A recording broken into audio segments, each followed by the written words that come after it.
Have you ever wondered why Porsche, despite its achievements, having the most 24-hour wins in history, having many GT races or even off-road races, has Porsche cars participating? However, Porsche does not participate or have any racing teams in Formula One.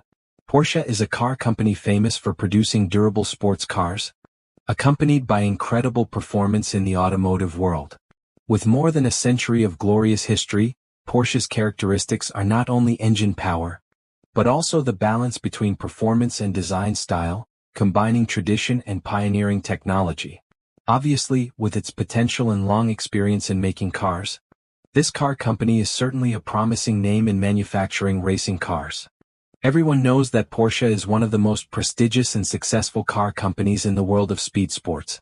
911 can be said to be a monument of the car industry, and its variants such as 911 RSR, 934 or 935 have brought this car company from Stuttgart countless titles in the world's top racing competitions. Although the achievements in racing are boundless, resources are not lacking, but until now, have you ever wondered why Porsche, despite owning the most achievements, having the most 24-hour victories in history? Many GT races or even off-road races also have the participation of Porsche cars. However, in the most prestigious race of the speed source Formula One, you will only find names like Ferrari, Mercedes, McLaren or Aston Martin, and will not be able to find any name called Porsche.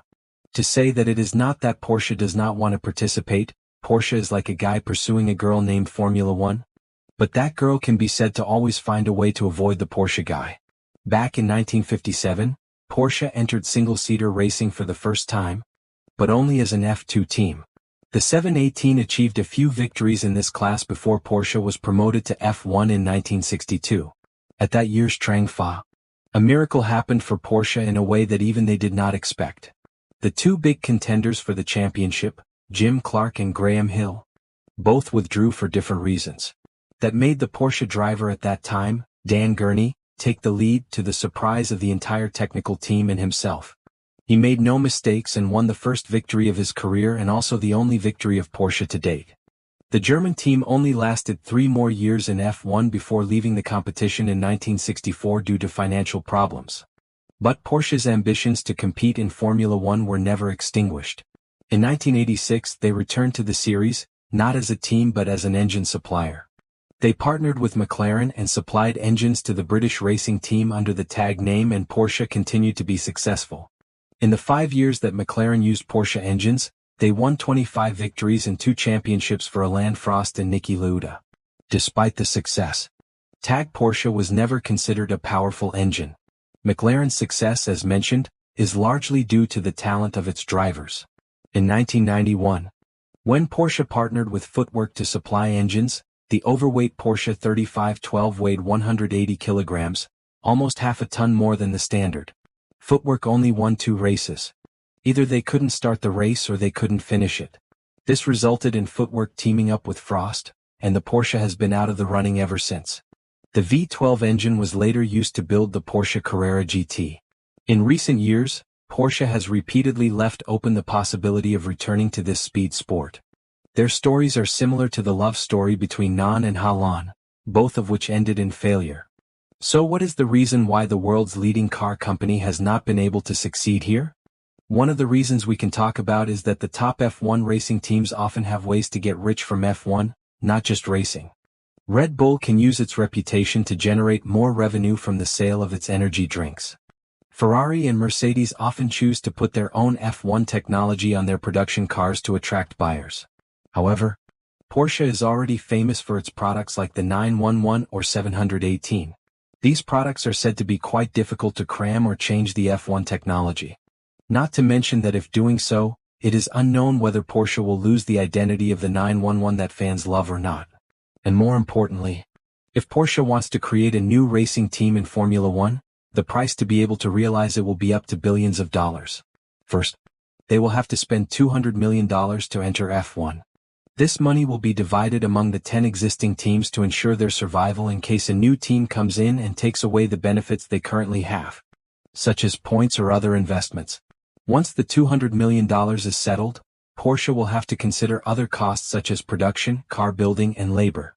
It could cost them no less than $1 billion, not to mention the cost of staying in the class for at least the next 10 years. So Porsche has taken another route to get into Formula One, which is to partner with racing teams that are participating in this tournament. The story of Porsche partnering with Red Bull to produce engines has been a topic of discussion for a long time. However, it all ended at the end of 2022, when Porsche announced that it was withdrawing and the energy drink team would partner with Ford from 2026. Once again, the Stuttgart-based automaker missed out on F1. It failed because of two factors and what the team had to sacrifice. Porsche brings a lot to Red Bull. First of all, the reputation, which the car company has never lacked with its championships, from the beginning to the road and off-road racing in the past. When two champions come together, it is a picture more beautiful than what Van Gogh or Picasso could paint. Next is capital and resources for Red Bull. With capital, the story is not too difficult for Porsche. The only problem is probably resources. When they still participate in other tournaments such as the WEC Endurance Race or the electric Formula E. So if they participate in F1, they will have to cut human resources from those two races to focus on Formula One. But that is what Porsche brings. So what will Red Bull have to trade in this deal? With the fame and reputation they have, it is clear that Red Bull wants ownership of this racing team. With Porsche, they want to hold at least 50% control of Red Bull. This means that the Austrian racing team will lose its autonomy and lose its heritage. These are things that Red Bull would not trade for a huge amount of money. They do not want their engine name to change to RBR, Porsche Powertrain, because Red Bull wants to keep their identity like other companies. Renault, Mercedes or Ferrari also have other companies to cooperate with to produce engines, but their engine names are still the same. That's what Red Bull is after. Interestingly, Porsche won't be able to do anything with a smaller team, while Audi will be able to, as they'll be joining Sauber in Formula One in 2 years. This is either because Porsche doesn't want to meet the financial demands of the teams, or because, again, what Porsche has to offer isn't worth the sacrifices. But perhaps the biggest reason why Porsche has not yet entered Formula One is because in the company's development strategy, Formula One has never been highly appreciated by German leaders, because it is a short game with countless risks. In the past 10 years, many car companies have created their own F1 racing teams, with the ambition to set foot in the most prestigious sport on the planet such as Honda, Toyota, BMW, Caterham. But all these teams have one thing in common. They don't last long in F1 because this sport requires a lot of resources and investment. Everything will be favorable only if the car company has good results in the races, otherwise they will slide into crisis. Look at what the Alpine Renault team is doing at the moment. Their poor performances since the second half of last season have seen many of their senior leaders leave the team. And this season they are the last two cars to finish. This has also led to rumors that Alpine is preparing to sell the team. That's Formula One. If you don't keep up with the pack, you're in danger of being eliminated. Back to Porsche, if they still want to compete with Mercedes or Ferrari, here are 4 scenarios they can consider. The first is to become an independent engine supplier for racing teams. This is the way Honda is still pursuing when they and Aston Martin will cooperate from the 2026 season. But the possibility of Porsche going down this path is very low because building F1 engines is not simple. Honda also struggled for 4 years and accepted criticism and ridicule from the racers before success came to them in 2021. The second way they can consider is to buy a racing team in Formula One. Racing teams at the bottom of the table often have many financial difficulties, typically Haas or Alpine as mentioned above, when their owners are no longer able to maintain.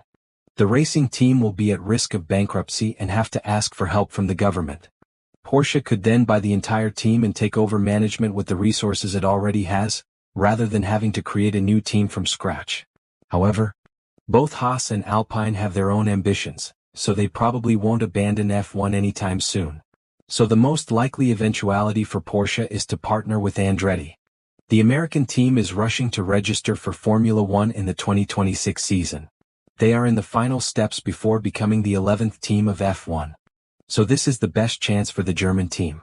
With Andretti and them having been working together in Formula Electric since 2023, it will be much easier for them to develop in the early stages.